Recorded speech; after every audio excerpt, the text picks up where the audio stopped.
Otra cosa que preguntan siempre, TORCH, ¿no? Siempre preguntan el TORCH. Acá una cosa importante. ¿Cuáles son las causas de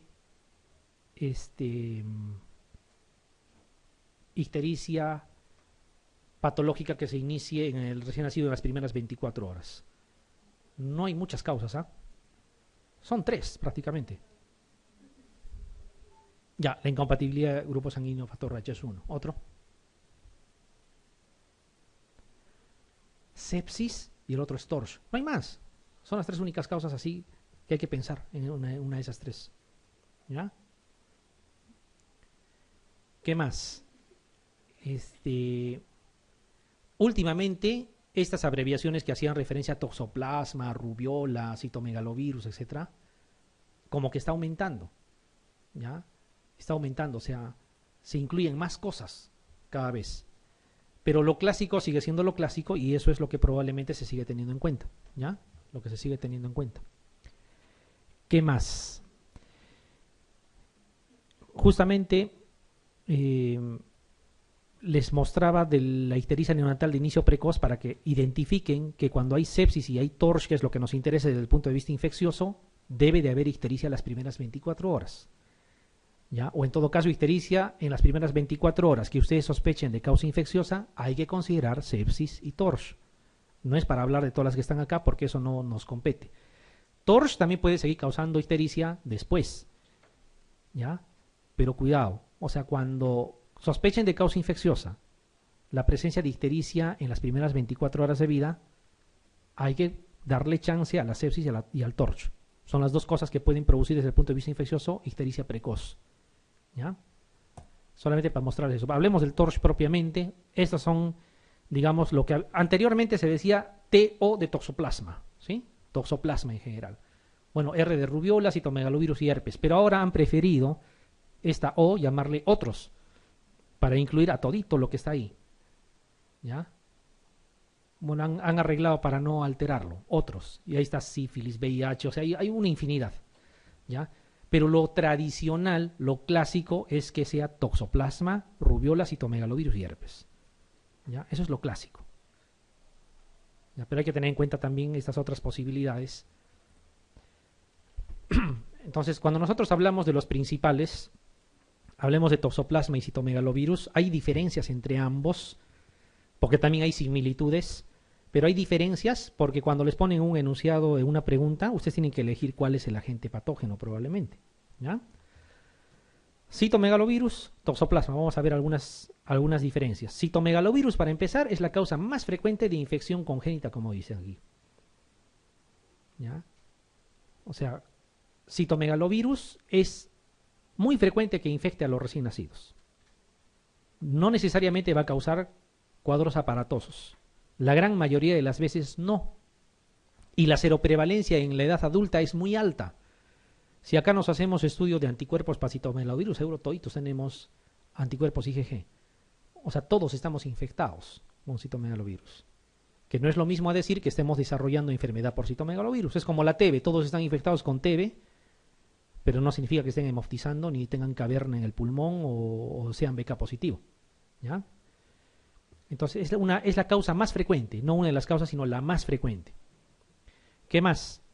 Cuando la infección se da a inicios de la gestación, hablemos incluso como un punto extremo hasta la primera mitad del embarazo, ¿ya? Esto que están viendo aquí es mandatorio para sospechar de citomegalovirus. Corioretinitis, ¿ya? Que cuidado que también hay en toxoplasma, corioretinitis. Calcificaciones, que también hay calcificaciones en toxoplasma, pero aquí hay una diferencia. ¿Ya? Aquí hay una diferencia. Las calcificaciones aquí son periventriculares, o sea, alrededor de los ventrículos, de preferencia. Esa distribución tienen. Y las calcificaciones en el toxoplasma no tienen esa distribución, sino es más difuso. Puede coger cualquier parte del parénquima, es más, tiene predilección por ganglios basales.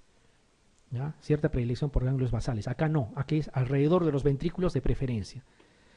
Y una diferencia así marcada, que va a ser, en definitiva, que ustedes digan esto es citomegalovirus o es toxoplasma, es que en el citomegalovirus hay microcefalia y más bien en la toxoplasmosis hay hidrocefalia.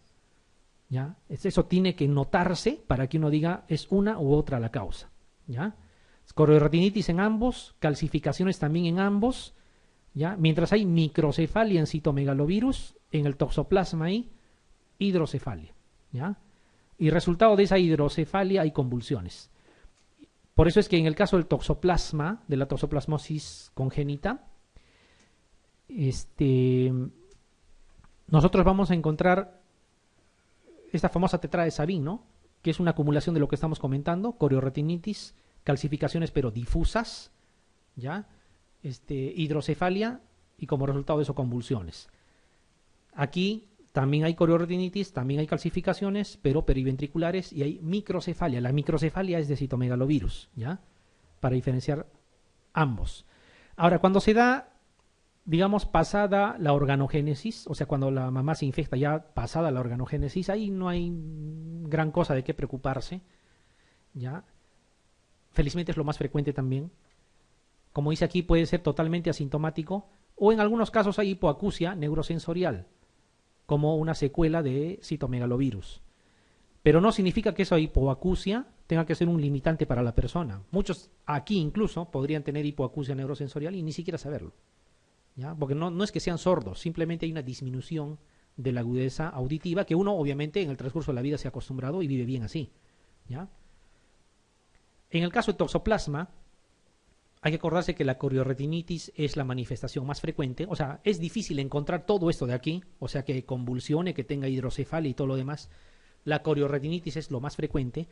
Tanto así que si ustedes revisan preguntas de años anteriores, por ahí había una pregunta que decía cómo hacen el diagnóstico de toxoplasmosis congénita y decía examen de fondo de ojo como alternativa. Porque justamente la corioretinitis es lo más frecuente, ¿ya? Entonces, esa es una de las justificaciones por qué dieron esa alternativa esa vez. Ya es de hace algunos años, ¿ah? No es de ahora último. ¿Ya? Y por lo demás, por mucho que sea algo asintomático, en el caso de la toxoplasmosis sí se debe de tratar de inmediato a todo recién nacido, ¿ya? Que tenga, digamos, evidencia de estar infectado. En el caso del citomegalovirus no es así. ¿Ya? En el caso del citomegalovirus no es así. Acá en la toxoplasmosis sí. ¿Y cómo saber si está infectado o no? Una forma muy práctica es ver el IgM. Porque saben que el IgM no pasa la barrera placentaria. ¿O sí pasa? ¿Ya? Y como no pasa, y yo encuentro IgM en el recién nacido, yo asumo que ese IgM es del recién nacido. Porque la mamá no le ha podido dar IgM. Y si tiene IgM, que significa agudo, ¿ya? Y es en un neonato, yo asumo ese neonato ha formado su propio IgM. Si encuentro IgG, obviamente no me sirve mucho. Creo que sí se entiende, ¿ya? Entonces, esa es una de las utilidades del famoso examen de Torch, por ejemplo, que en el adulto no tendría sentido. Lo piden a veces en el adulto, muchas veces lo piden. No tiene mucho sentido. El Torch es hecho casi para uso exclusivo en el recién nacido. Porque si detectan IgM, es una infección aguda, y si detectan IgG es paso de anticuerpos de la mamá, porque recién nacido pues no se va a infectar y a la vez haber desarrollado rápidamente IgG. IgG es de infección pasada y es de la mamá lo que le ha dado, ¿ya? Es al contrario, yo me alegraría más bien encontrar de repente IgG en un niño asintomático. Significa que la mamá probablemente lo tenía de más antes y más bien lo ha protegido, ¿ya? Un principio fundamental es que para que cause problemas, la primoinfección debe de ocurrir durante el embarazo. Me explico mejor. Una mujer gestante, ¿ya?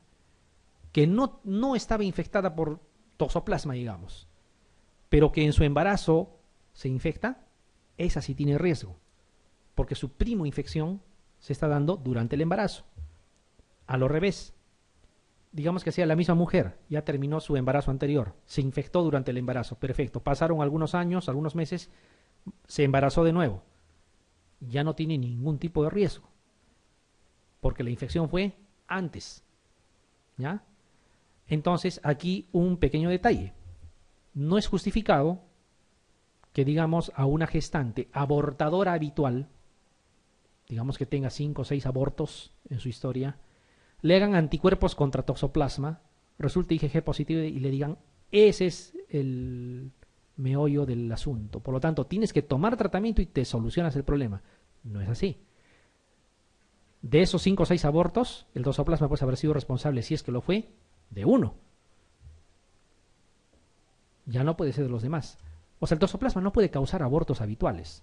Podría causar un episodio de aborto. Porque si hablamos de primoinfección, ¿cuántas veces en la vida uno puede infectarse por primera vez? Una. ¿Ya? Que quede claro eso, ¿eh? Muy bien. Entonces ahí está la etiología más común, y esto es lo que les comentaba. Si hay IgG, es paso de anticuerpos placentarios, no debemos de preocuparnos en su gran mayoría de las veces. Pero si encontramos IgM o IgA, bueno, IgA no se usa casi, IgM sobre todo, son anticuerpos propios. ¿Y qué significa eso? Eso es una infección, ni hablar. Entonces, IgM para toxoplasma en un recién nacido significa que el niño se ha infectado con toxoplasma, la mamá no le ha dado nada. Y como se ha infectado, hay que tratarlo. ¿En un adulto IgM sirve de algo para toxoplasma? ¿Serviría de algo o no? ¿Va a tener malformaciones, hidrocefalia le va a dar al adulto? Por eso es que la infección en el adulto no tiene mucha repercusión, salvo en el inmunosuprimido. El paciente con VIH que hace su tumoración cerebral con captación de contraste en anillo, todo lo que conocen, no es porque se ha infectado, es porque ha reactivado su infección. O sea, tuvo toxoplasma desde los 5 años y cuando ya tuvo 30 hizo estadio SIDA porque se infectó después y reactiva la infección que tenía. De repente hasta desde recién nacido, lo reactiva. Por eso es que pedimos IgG cuando tratamos toxoplasma en el adulto, no pedimos IgM. ¿Ya? O sea, hay que ser inmunosuprimido para tener problemas ahí. Citomegalovirus, lo mismo. Acuérdense que ni siquiera en el paciente con VIH citomegalovirus es un problema. Hay que esperar que baje de 100 su CD4. Muy bien. Y bueno, y así pues preguntas de este tipo, ¿no? Desde preguntas que lo plantean así, como dice, ¿cuál de los siguientes agentes etiológicos está incluido en el TORCH? Y aunque parezca tonta la pregunta, fíjense, acá hay cosas que nada que ver. Bueno, acá obviamente es toxoplasma, ¿no es cierto? Pero alguien podría decir, y VIH, ese concepto de otros, como les digo, no les van a preguntar en el examen. Está bien para que ustedes lo recuerden, que pues, en el manejo del TORCH se tiene que trabajar con otras posibilidades también. ¿Ya? Pero no es para una situación académica, para una situación de examen. En una situación de examen sigue siendo toxoplasma, rubiola, citomegalovirus y herpes. De ahí no pasa. Entonces, se puede transmitir por vía transplacentaria, puede ser incluso durante el parto ya, a su pasaje por el canal del parto, o también puede ser por lactancia materna. Hay que tener en cuenta eso. Obviamente lo más peligroso sería transplacentario, ¿no es cierto? ¿O no? Porque si es en el momento del canal del parto, no le va a producir microcefalia al recién nacido, ni le va a producir hidrocefalia ni calcificaciones, porque ya está formado. Y así es por lactancia materna, lo mismo, solo se infectará y ahí quedará. Entonces, en resumen, dependerá de la edad gestacional al momento de la infección. No es lo mismo que se infecte al inicio del embarazo, como habíamos hablado en la sífilis, o que se infecte al finalizar la gestación. Dependerá también si es una primoinfección, o sea, por primera vez se está infectando, o es una persona que ya estaba infectada además antes y ya tenía inmunidad. De esa combinación de factores va a depender la gravedad de las lesiones. Entonces puede haber niños totalmente asintomáticos, como puede haber niños con alteraciones de diferente tipo, desde retardos de crecimiento intrauterino, hidrocefalias, ¿no? Algunos harán microcefalia. Obviamente tendrán sus calcificaciones ambos. Puede haber corioretinitis severas, algunas no tanto, ¿ya? O sea, pero sí hay que tener en cuenta todas esas posibilidades. Una uveitis posterior también te puede dar toxoplasma, por si acaso, ¿ya? Por eso es que les decía, en algún momento preguntaron eso, ¿cómo hacen el diagnóstico de toxoplasmosis congénita? Y la respuesta era fondo de ojo, obviamente porque lo más común es la corioretinitis. Fondo de ojo normal, eso es lo que se pensaba ese tiempo, fondo de ojo normal, entonces como lo más común es corioretinitis y el fondo de ojo está normal, no tiene toxoplasma, ¿ya? Pero ya sabemos que puede haber infección por toxoplasma sintomática, ¿ya?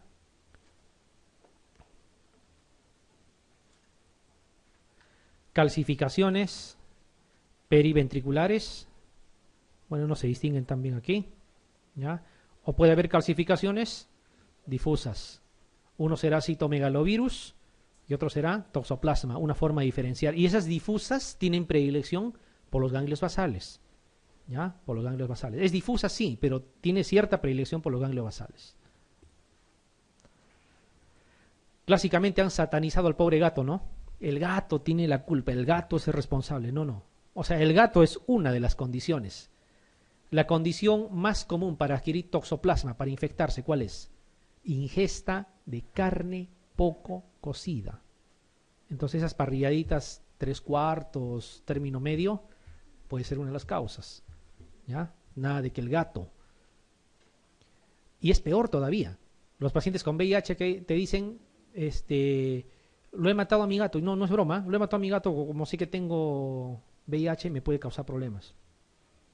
¿Acaso el gato lo va a infectar recién?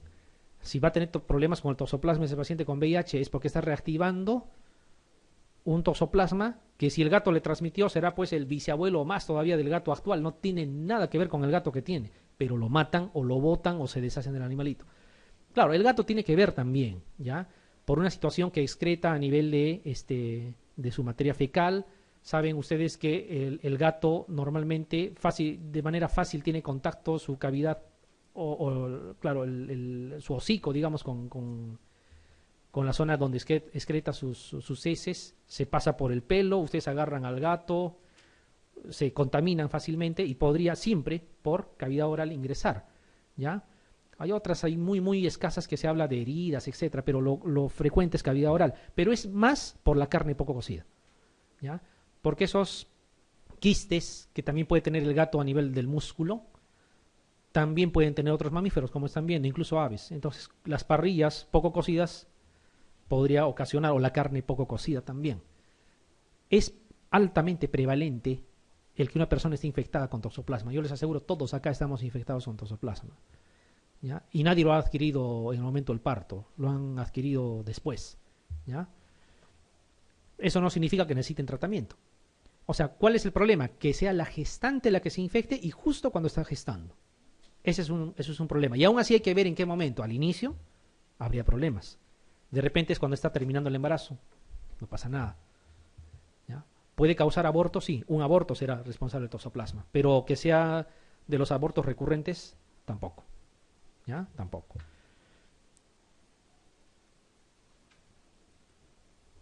Esto nos grafica de mejor manera. Miren, la severidad de las lesiones son mayores cuando está iniciando el embarazo. Pero si la infección ocurre casi al finalizar el embarazo, prácticamente la severidad de las lesiones van a ser escasas. Y a lo revés, es más fácil que se transmita al finalizar el embarazo que se transmita al inicio. Y eso estaría bien, ¿no es cierto? Imagínense que fuese a lo revés.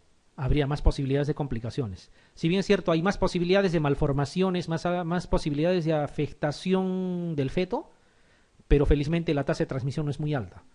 Y cuando la tasa de transmisión es mucho más fácil, ya no hay mucho riesgo para el producto, ¿ya? Ese es más o menos el mensaje en lo que es toxoplasmosis. Cuanto más avanzada está la gestación, mayor es la tasa de infección fetal, aunque más leve, ¿ya? Y eso está bien.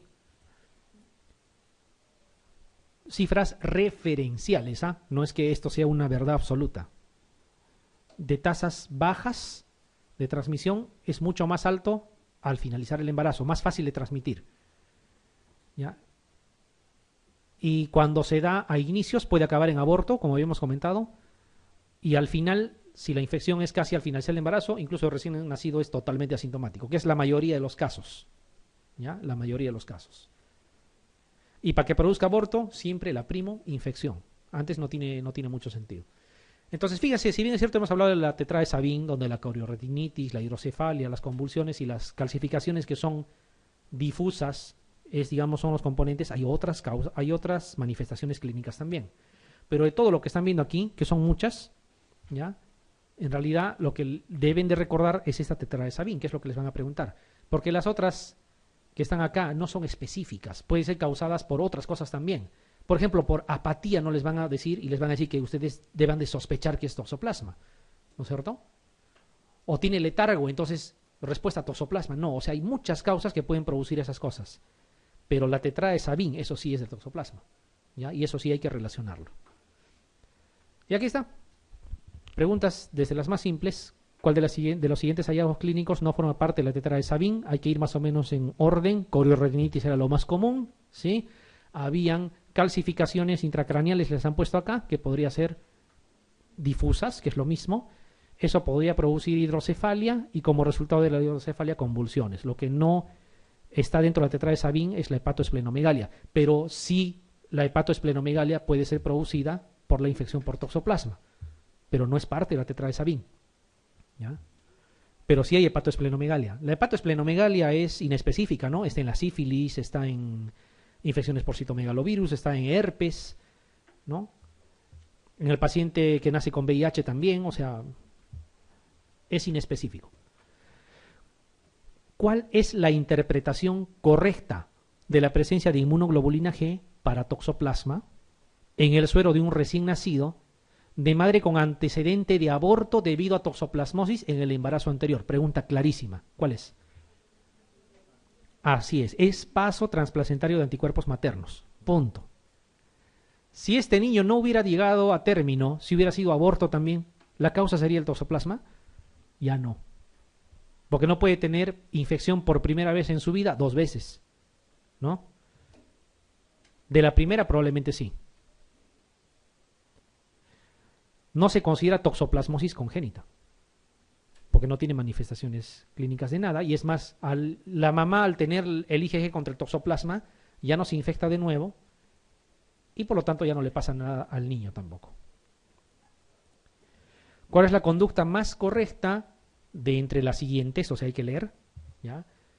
Ante un recién nacido con IgM, dice, para toxoplasma, que se encuentra totalmente asintomático, no tiene absolutamente nada, pero tiene IgM. Dice observación, solicitar IgG y compararlo con los niveles de la madre. ¿Para qué le vamos a pedir IgG si ya tenemos el IgM? ¿Qué significa el IgM? Que está infectado el niño con toxoplasma, ¿sí? Él sí está infectado porque tiene su IgM y el IgM no pasa la barrera placentaria, la mamá no le ha podido dar. Dice fondo de ojo y tratamiento solo si hay evidencia de corioretinitis. No.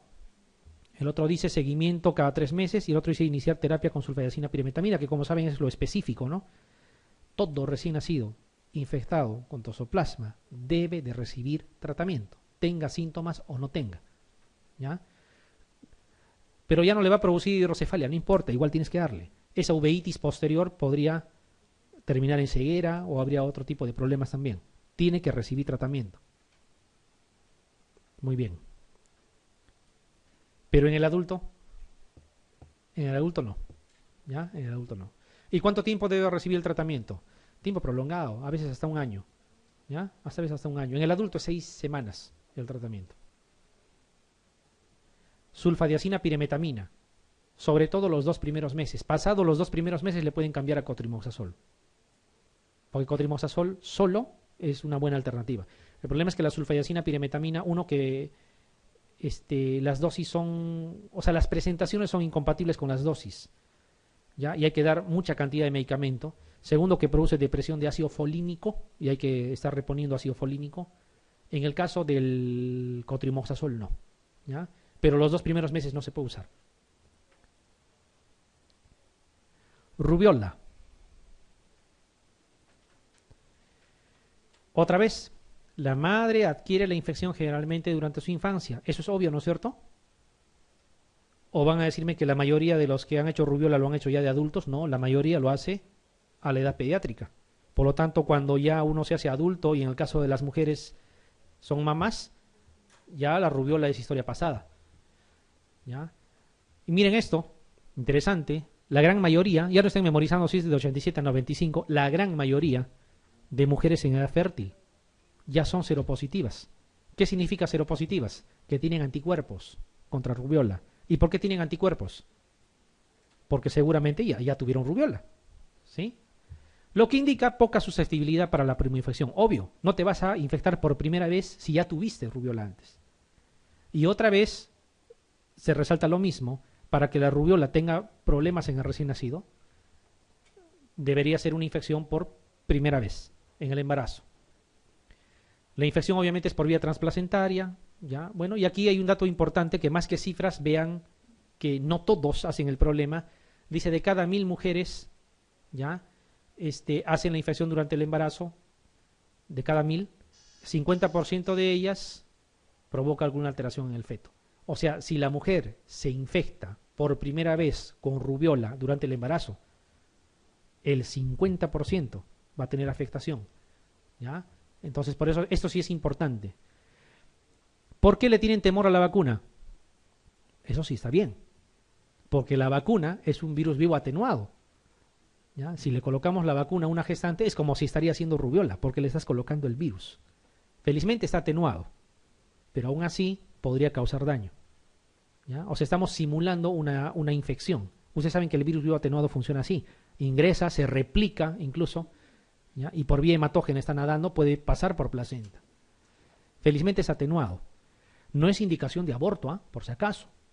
En ninguna circunstancia, porque la tasa es baja, ¿ya? La indicación de decir tienes que abortar no está bien.